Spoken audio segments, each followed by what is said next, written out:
नमस्कार, मैं हूं राजेंद्र धमीजा। मैं आपको ज्योतिष के विभिन्न नियमों व सामान्य उपायों आदि के बारे में विस्तार से जानकारी दे रहा हूं। आप इन्हें समझें और इनका पूरा लाभ उठाएं। इन नियमों तथा उपायों के माध्यम से आप अपने जीवन को और अधिक सुखी व समृद्ध बना सकते हैं। अब मैं आपको एक ऐसे ही विषय पर जानकारी दे रहा हूं। यह विषय है कि साइंटिफिक बुद्धि का प्रयोग करते हुए यह समझना कि मोती रत्न धारण करने से क्या क्या लाभ और क्या क्या हानियां मिलती हैं, यानी मोती के साइड इफेक्ट्स। और क्या आपको चंद्र ग्रह का रत्न मोती पहनना चाहिए या नहीं पहनना चाहिए, इसे आप कब, क्यों और कैसे धारण करें और किन परिस्थितियों में इसे धारण करने से हानि मिलती है, यह सब मैं आपको बिल्कुल साफ और स्पष्ट बताऊंगा। मोती प्राय अधिकांश व्यक्ति धारण किए रहते हैं। वे नहीं जानते कि इससे उन्हें लाभ मिल रहा है या स्वास्थ्य में अथवा धन में अथवा मान प्रतिष्ठा में लगातार हानि मिल रही है। इसलिए आप इस वीडियो को ध्यान से देखें और समझें। आपके लिए यह जानना बहुत जरूरी है कि मोती धारण करने से किस उम्र में क्या हानि होती है और इसका कारण क्या होता है। पहले मोती के बारे में अति संक्षेप में जानकारी ले लें। मोती 8 प्रकार का होता है: गज मुक्ता, सर्प मुक्ता, सीप मुक्ता, शंख मुक्ता, मेघ मुक्ता, बांस मुक्ता, मीन मुक्ता और सूकर मुक्ता। इनमें से हम जो मोती इस्तेमाल करते हैं वह है सीप मुक्ता। यह सीप में बनता है, समुद्र से मिलता है और अलग अलग रंगों में होता है।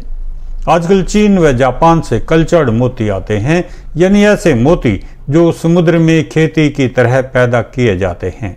इनमें से कुछ मोती तो बिल्कुल बेकार होते हैं और कुछ अच्छे होते हैं। मोती की कीमत उसकी चमक, आभा, सुंदरता, कांति, आकार और वजन पर निर्भर करती है। मोती जितना बेदाग, सुंदर और चमकदार होगा उतना ही कीमती होगा। टूटा हुआ मोती पहनने पर कारोबार व नौकरी में रुकावट देता है। लंबा मोती बुद्धि को खराब करता है। कहीं से पतला और कहीं से मोटा मोती धन संपत्ति का नाश करता है। चपटा मोती चिंता व निराशा बढ़ाता है। काले निशान वाला मोती स्वास्थ्य को खराब करता है। अधिक चपटा मोती घर में क्लेश करवाता है और जीवन साथी के स्वास्थ्य को खराब करता है। इसलिए साफ सुथरा, स्पष्ट, गोल व सुंदर मोती ही धारण करना चाहिए।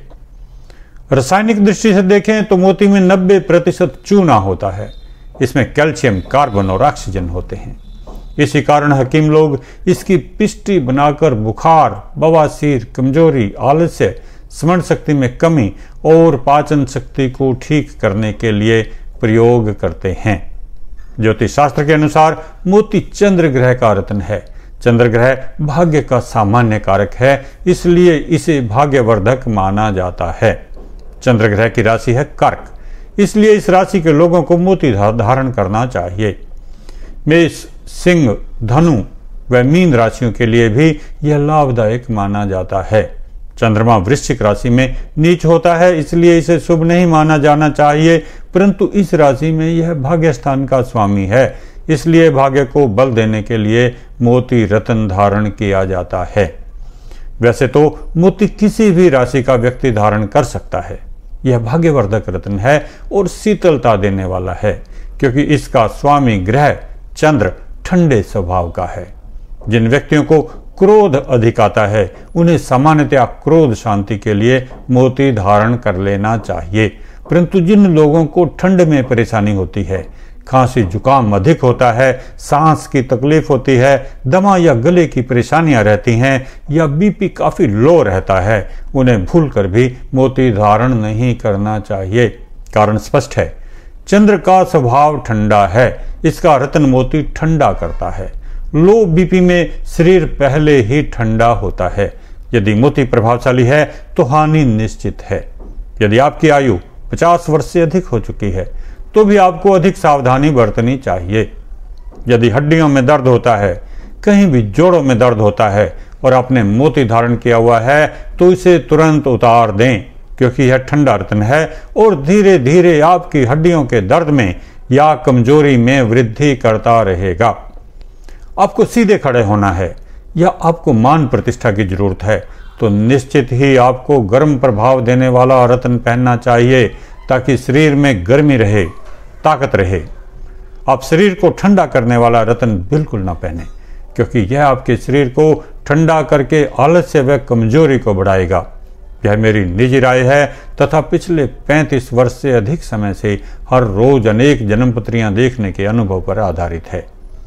यदि आपने किमद्रुम योग का निराकरण करने के लिए अन्य रत्नों के साथ मोती पहना है तो यह ठीक हो सकता है, परंतु अकेला मोती अंगूठी या लॉकेट में धारण करना निश्चित ही हानिकारक होगा। ज्योतिषी हो या रत्न विक्रेता, उसको तो अपना सामान बेचना है, इसलिए वह पूरी कोशिश करेगा कि आपको महंगे से महंगा रत्न बेचे, चाहे वह रत्न आपके लिए लाभदायक हो या हानिकारक। आप अपना खुद ध्यान रखें, अपना ज्ञान बढ़ाएं और जीवन में लगातार सुख, शांति व समृद्धि पाएं। इस संबंध में कुछ और जानकारी चाहिए तो मुझे अवश्य सूचित करें, मैं इसे अगले वीडियो में देने का प्रयास करूंगा। मेरे वीडियो को अंत तक देखने और समझने के लिए धन्यवाद। मेरे चैनल को लाइक करें, सब्सक्राइब करें और शेयर करें। यदि ज्योतिष संबंधी कोई जानकारी चाहिए, अपनी जन्मपत्री दिखानी हो तो चले आएं मेरे पास। फोन पर जानकारी का आग्रह न करें। बहुत बहुत धन्यवाद।